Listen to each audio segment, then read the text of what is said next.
Assalamualaikum warahmatullahi wabarakatuh. Perkenalkan, nama saya Safila Mawaddah.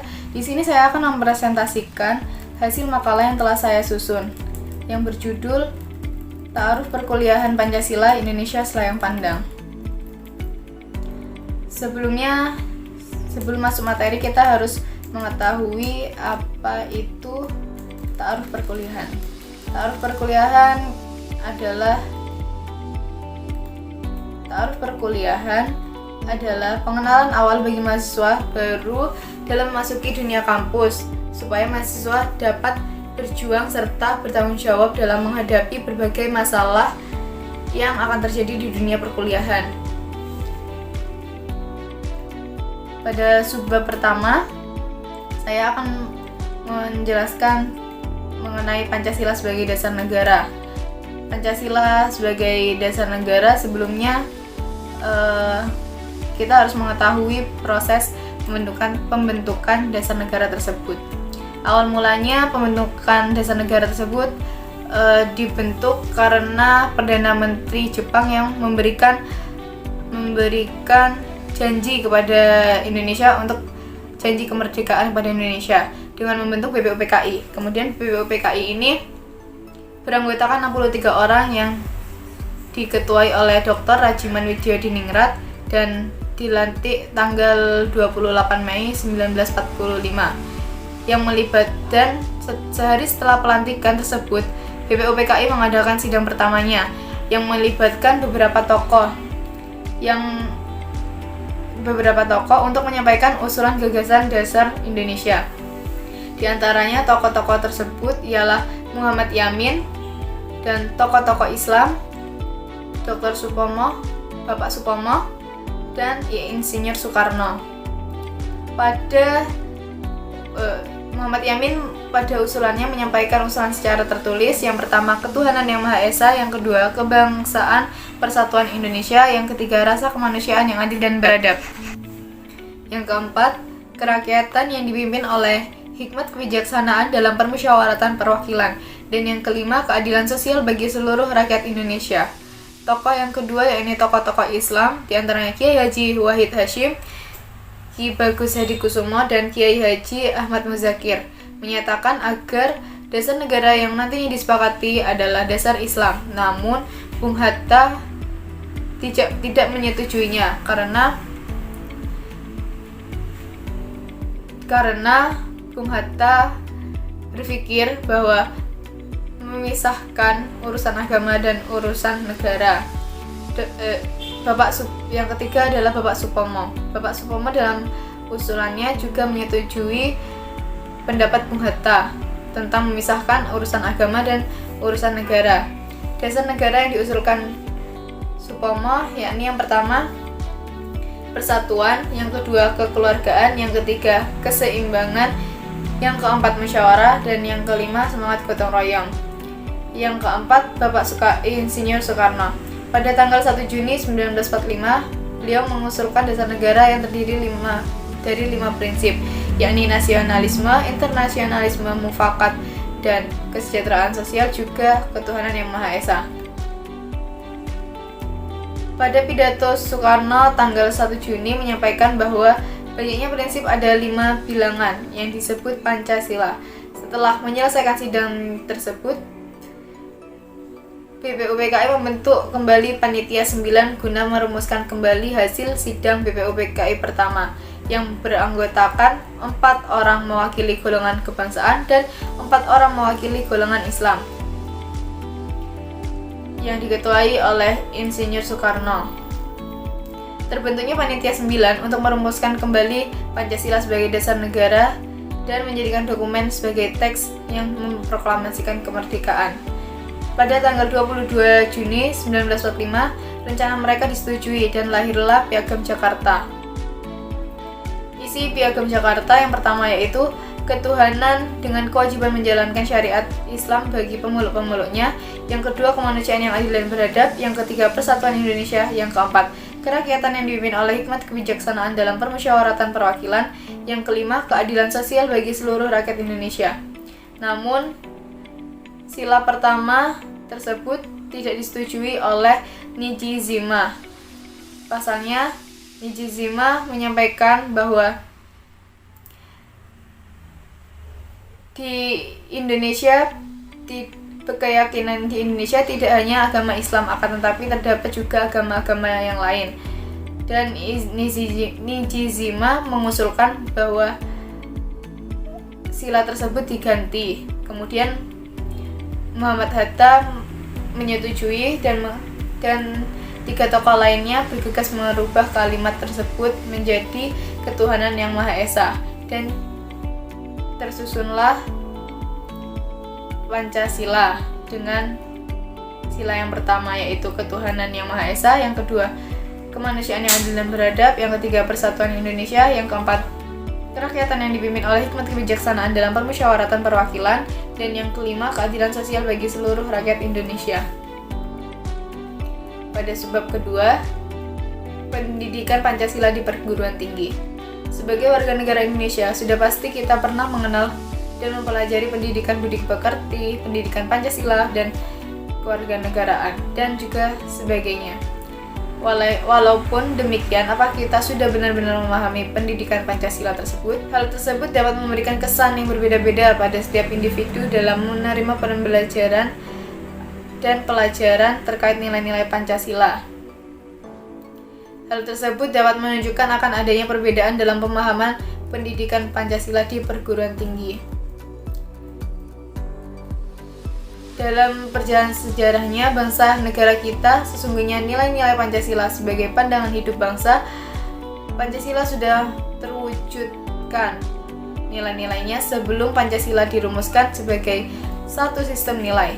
Orang-orang terdahulu sudah mewujudkan nilai-nilai Pancasila dalam kehidupannya, yakni yang pertama percaya pada Tuhan dan toleran, yang kedua gotong royong, yang ketiga musyawarah, dan yang keempat solidaritas dan atau kesetiakawanan sosial, dan lain sebagainya. Namun, apakah di zaman sekarang nilai-nilai Pancasila tersebut terrealisasikan dengan baik?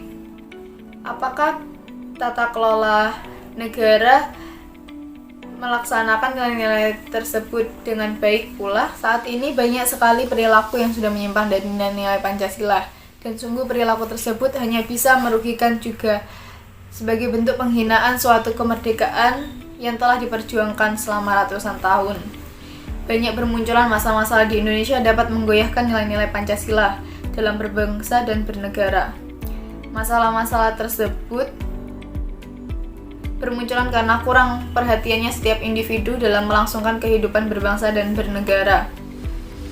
Hal ini menunjukkan bahwa peran pendidikan Pancasila sangat penting di perguruan tinggi. Adapun masalah-masalah yang muncul karena tidak terrealisasikan nilai-nilai Pancasila. Yang pertama masalah lingkungan, yang kedua masalah korupsi, yang ketiga masalah narkoba, yang keempat masalah penegakan hukum dan keadilan, yang kelima masalah terorisme, dan permasalahan lain-lainnya. Diharapkan dari permasalahan-permasalahan di atas yang tadi, pendidikan Pancasila dapat mengajarkan pada semua jenjang sekolah, terlebih di perguruan tinggi. Pentingnya pendidikan Pancasila di perguruan tinggi agar mahasiswa keluar dari akar budayanya sendiri dan mahasiswa memiliki pedoman dalam berpikir dan bertindak pada kehidupan sehari-hari. Pendidikan Pancasila dirancang agar mahasiswa dapat sadar dan terencana mewujudkan pembelajaran yang aktif dan dapat mengembangkan potensi dirinya, menjadikan mahasiswa mampu berkontribusi yang konstruktif dalam bermasyarakat, berbangsa, dan bernegara yang mengacu pada nilai-nilai Pancasila. Pada subbab ketiga, yakni fungsi dan tujuan Pancasila. Adapun 9 fungsi dan tujuan Pancasila. Di antaranya Pancasila sebagai hukum dasar negara. Menurut Notonagoro, bahwa tercantumnya dalam Pancasila sebagai dasar falsafah negara mengandung konsekuensi bahwa secara formil Pancasila sebagai norma hukum dasar positif, objektif, dan subjektif adalah mutlak dan tidak dapat diubah dengan jalan hukum. Pancasila dipercaya dapat memperkuat dan memperkokoh tatanan hukum kenegaraan dengan isi dan nilai moral di dalamnya setiap silanya. Yang kedua, Pancasila sebagai dasar negara. Sebagai dasar negara, Pancasila merupakan landasan dalam mengatur jalannya pemerintahan di Indonesia. Landasan ini merupakan landasan tertinggi di Indonesia. Maka, Pancasila merupakan sumber dari segala sumber hukum yang mengatur kehidupan berbangsa dan bernegara. Pancasila mempunyai kekuatan mengingat secara hukum sebagai sumber dari segala sumber hukum atau sumber tertib hukum Indonesia, maka Pancasila tercantum dalam ketentuan tertinggi yaitu pembukaan Undang-Undang 1945. Pancasila sumber dari segala sumber hukum diperkuat oleh pernyataan TAP MPRS nomor 20 tahun 1996 yang berisi Pancasila sebagai dasar negara ialah fondasi pembentukan bangsa negara.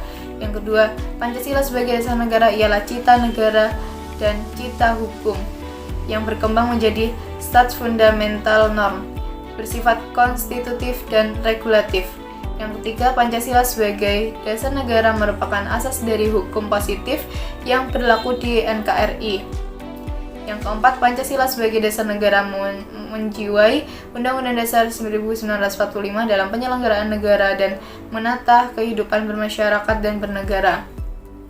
Fungsi yang ketiga yakni Pancasila sebagai ideologi bangsa Indonesia. Sebagai ideologi artinya suatu gagasan ide yang ingin diwujudkan secara nyata.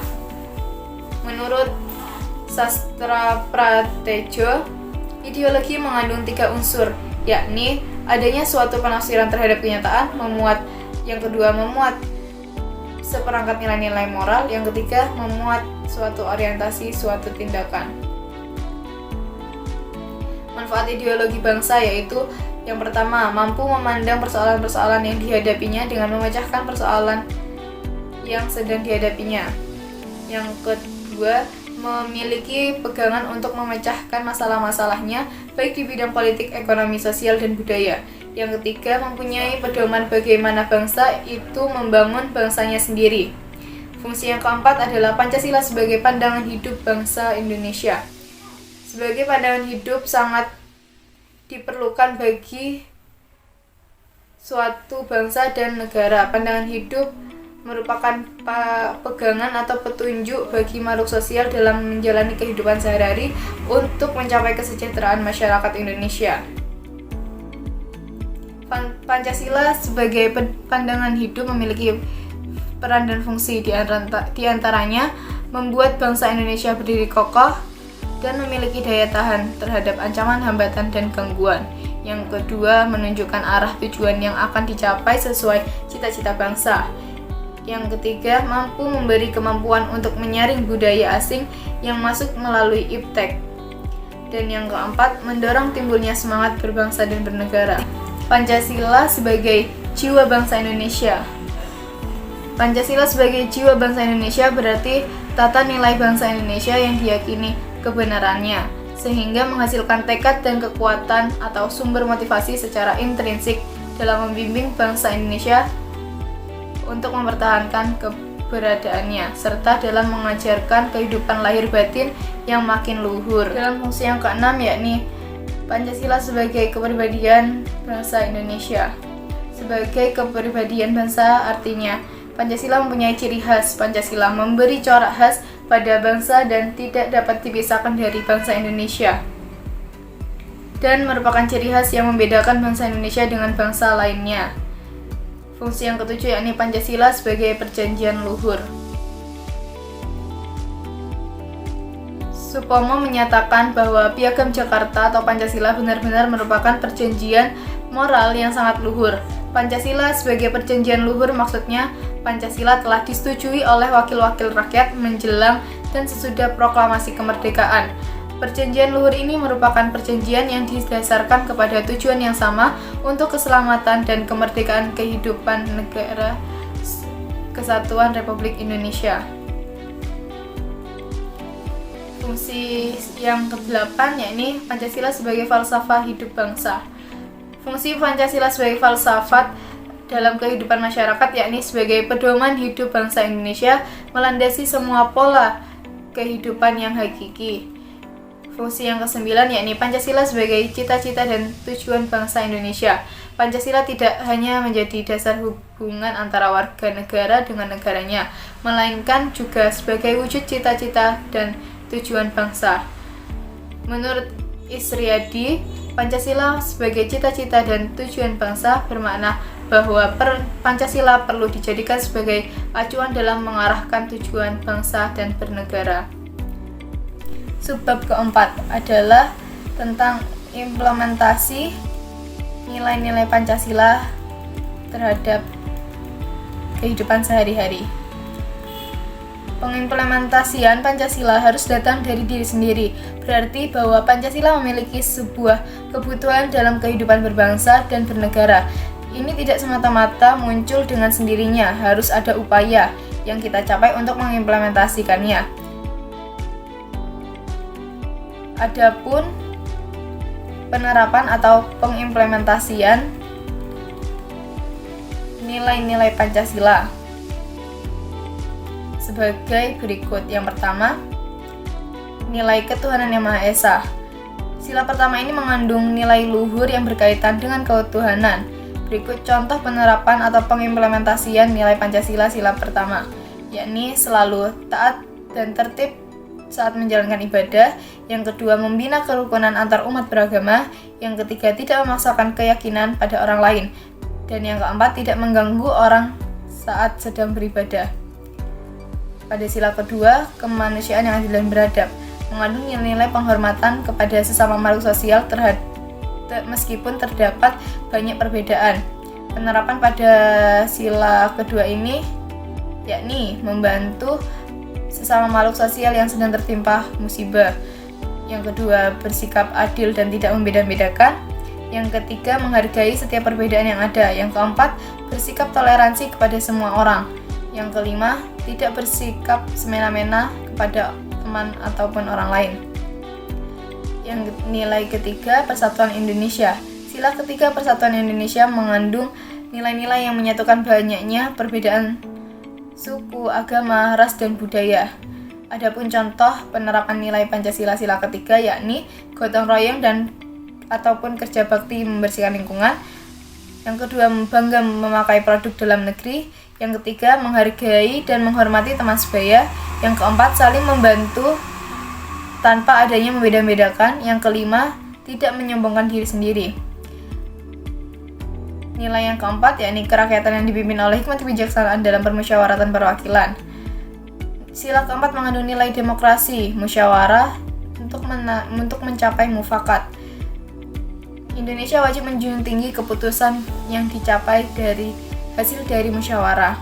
Adapun contoh implementasi nilai Pancasila sila keempat yakni tidak memaksakan kehendak pada orang lain, mendahulukan kepentingan bersama daripada kepentingan pribadi, memberikan hak suara saat pemilihan umum. Yang keempat, mengambil keputusan secara musyawarah. Dan yang kelima, menerima dan melaksanakan keputusan yang diperoleh dari hasil musyawarah. Nilai yang kelima, keadilan sosial bagi seluruh rakyat Indonesia. Dalam sila ini mengandung nilai yang dapat menyadarkan masyarakat bahwa semua rakyat Indonesia memiliki hak dan kewajiban yang sama di mata hukum. Contoh dari pengimplementasian sila kelima Pancasila dalam kehidupan sehari-hari. Yang pertama, menghormati hak asasi manusia dan wajib dan kewajiban setiap orang. Yang kedua, berperilaku adil terhadap sesama. Yang ketiga, tidak berperilaku diskriminatif. Dan yang keempat, melakukan kegiatan dalam rangka mewujudkan kemajuan yang merata dan berkeadilan sosial. Urgensi implementasi nilai-nilai Pancasila. Pancasila dijadikan sebagai dasar negara Indonesia dan pandangan hidup bangsa, maka nilai-nilai yang terkandung dalam Pancasila harus dipahami dan diamalkan. Pancasila sebagai benteng dan fondasi dari berbagai pengaruh yang dapat merusak moral pemuda bangsa.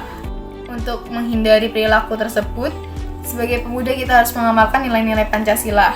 Pentingnya penerapan nilai-nilai Pancasila, di antara lain, menumbuhkan rasa cinta tanah air, menumbuhkan sikap toleransi, menumbuhkan rasa cinta kepada Tuhan Yang Maha Esa, biasakan diri untuk melakukan musyawarah untuk mencapai mufakat, dan lain sebagainya. Subbab kelima, implementasi Pancasila dalam bangunan negara hukum Indonesia. Implementasi sila ketiga Pancasila sebagai landasan negara hukum Indonesia. Sila Persatuan Indonesia pada prinsipnya menegaskan bahwa negara Indonesia adalah negara kebangsaan yang memiliki kehendak untuk bersatu, memiliki persatuan tabiat karena persatuan nasib bangsa yang terikat pada tanah airnya.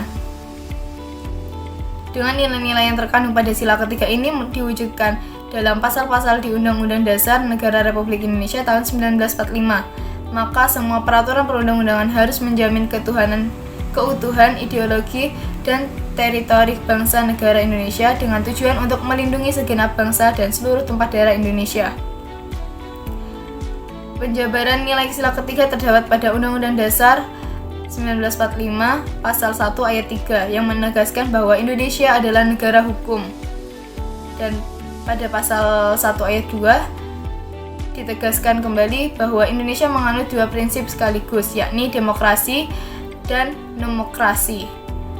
Demokrasi yang artinya kedaulatan rakyat dan nomokrasi yang berarti kedaulatan hukum. Pada pasal tersebut menyatakan bahwa kedaulatan berada di tangan rakyat dan dilaksanakan menurut Undang-Undang Dasar. Paham kedaulatan hukum adalah ajaran yang menyatakan bahwa kekuasaan tertinggi terletak pada hukum atau tiada kekuasaan yang lebih tinggi daripada kekuasaan hukum.